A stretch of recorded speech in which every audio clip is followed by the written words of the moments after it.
Saka bawang pala. Bawang saka sibuyas.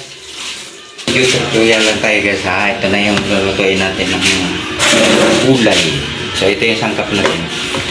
Yung kalabasa at saka okra. Ito yung kalabasa pang palino. Ito naman ang pampandulas.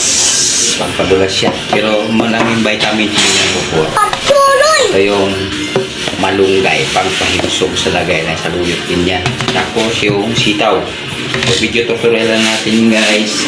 Ano magkaroon ng pagluto ng gulay na tawag sa amin ng laukoy. So yun. So ito, healthy ito. Wala itong mga preservative na hinahalo natin. Kasi kailangan din natin sa kahit edad na tayo, kailangan natin na healthy pagkain kagaya nitong sitaw. Okra na may okra. Wala akong talong. Hindi man mahilig sa talong kasi ako naman talong. May talong na rin ako. Ito na lang. Yari ka! Kalabasa. Sabi nila healthy para sa mata. Ito naman yung alugbate.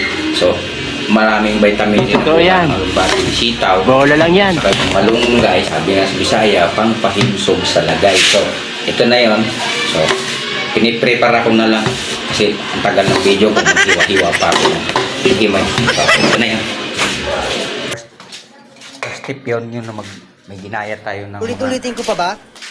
kalabasa, saka okra, sitaw, saka malunggay, saka alugbate, saka itong sili na green.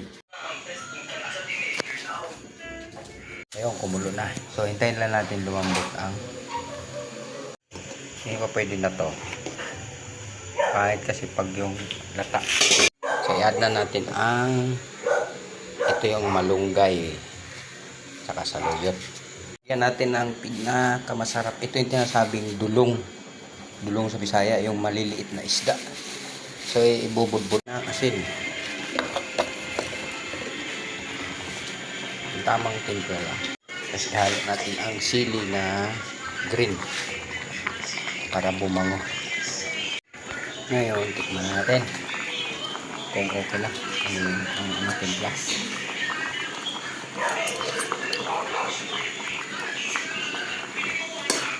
Ilagyan natin ng konting asin. Ginagawa mo!